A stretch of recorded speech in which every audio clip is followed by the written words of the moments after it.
What's up, guys? This is RG giving you another high definition broadcast. That guy in the background's KG, one of my friends.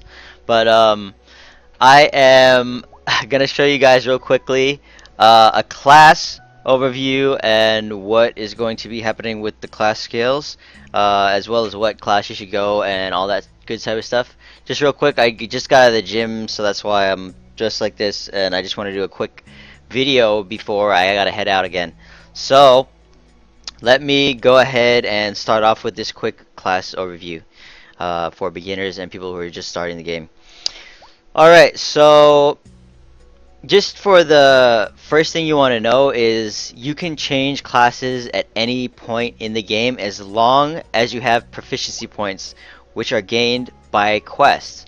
Now, what you want to look at in getting your first class or choosing your first class. Really, if you want to min-max it, it doesn't really have to be about, oh man, I really want to be a mage or I really want to be a soldier. If you want to min-max your character and spend like the least time re-rolling a character and you don't really care too much about being a specific class, then you want to go with whatever the items you roll will give you. Go click spawn, and then once you get about 30 gems, you can roll on your first set of 10 times items in a beginner slot, which is going to be right over here as a tab, like before a monster. If you're starting now, that's what it's going to be. So you go ahead and roll those first 30 gems. It'll be about level 7. If you get one friend that you invited there, you will be level 7 at the end of stage 3 when you get the first 30 gems. If not, it should be maybe stage 4 in the midpoint, or after stage 4 of the first area. So when you get those 30 gems, it'll look something like this free spawn roll. You'll go in here, you'll click this. Depending on how many times this circle goes over, is how rare the items are. I get a bunch of rares for the FP spawn, but FP is friend points, and it spawns pretty much not great items, and some vanity items that are pretty cool, like the bathing suits and stuff you can get from here. But like this, I just got a little bear costume over there, so it's pretty cool. You can be a bear and stuff.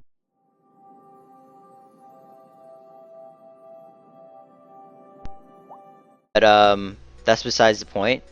Uh, the point is going into the spawns and being able to min-max your character on what spawns you get is important. And what spawns you get, you also want to re-roll if you don't get at least 3 items that can go to UR, which is ultra rare. And how you would kind of know that is you can go into your gear. And actually took a long time for me to find this because I was a nub before. But say if you got your gear that you rolled and you're like, oh, I got a bunch of crap. It's like SR, all of them are SR, right? And by the way, the rankings are N, which is normal, R, which is rare, SR, super rare, SSR, which is super, super rare. It's like super Japanese, right? But and then UR, which is ultra rare. So these are all normals, as you can see with the beige background. The rares are the silver background. SRs are gold background. SRs also have, I believe, a gold background. Yeah. And then the URs will have like this multicolor background, like a rainbow or something. So, going back to when you just got, like, say you got 10 of those item rolls, it looks something like this. You get your 10 item rolls. Oh, I can't thing. Okay, so I'm just selling everything. By the way, don't sell anything that has +1 on it, like ooh, they have like no +1 items here.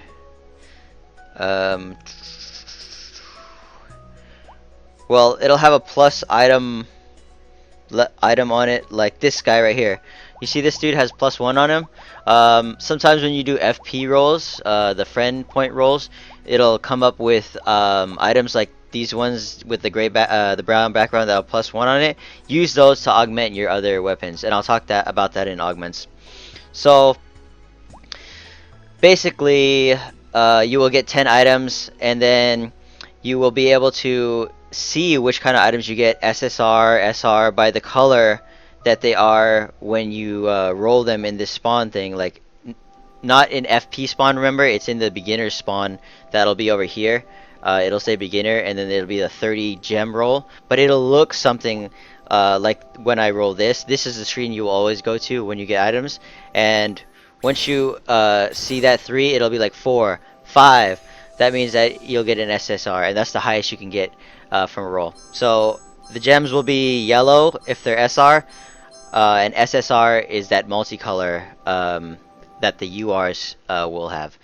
So if you get an SSR little diamond, it'll be like multicolored. Okay. So say if you're rolling on your 30 gem and you say, oh man, like all I got was a bunch of yellows. Well, sometimes those yellows will go to UR.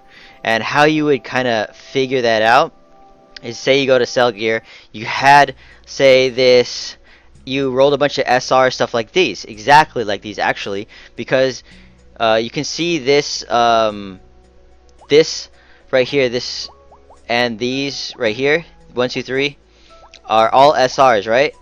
Well, if you hold down, click on them, you can actually see there's on Reforge, there'll be like a couple bubbles, 1 red bubble and 2 black bubbles. The red bubble signifies the actual item that it's at right now. So that red bubble signifies this is SR at the moment. Meaning that these 2 black bubbles, you can upgrade it 2 more times. Meaning SR, then it's going to go to SSR, then it can go to UR. Meaning that this item can actually be the highest level item type, you know, in the game, which is UR. So don't overlook SRs entirely. You'd be like, oh man, I got like 1 SSR monster, but all the rest were SRs.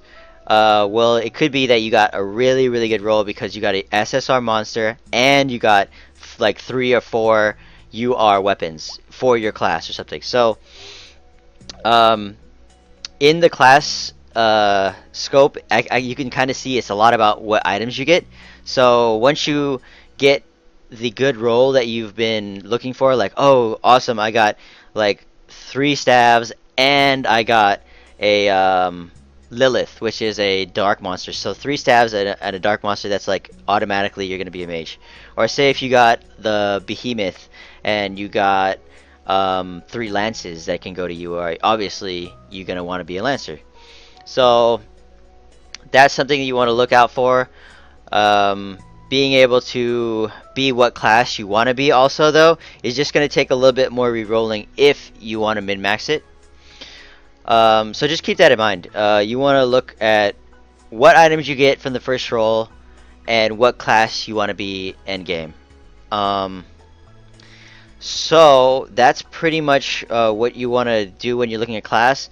Just one other quick thing that you want to know is, like I was saying, if you get 3 stabs, like, well, I got 3 stabs, but I still want to be a cleric. Is that cool because it has magic damage? It's like pretty much the same thing.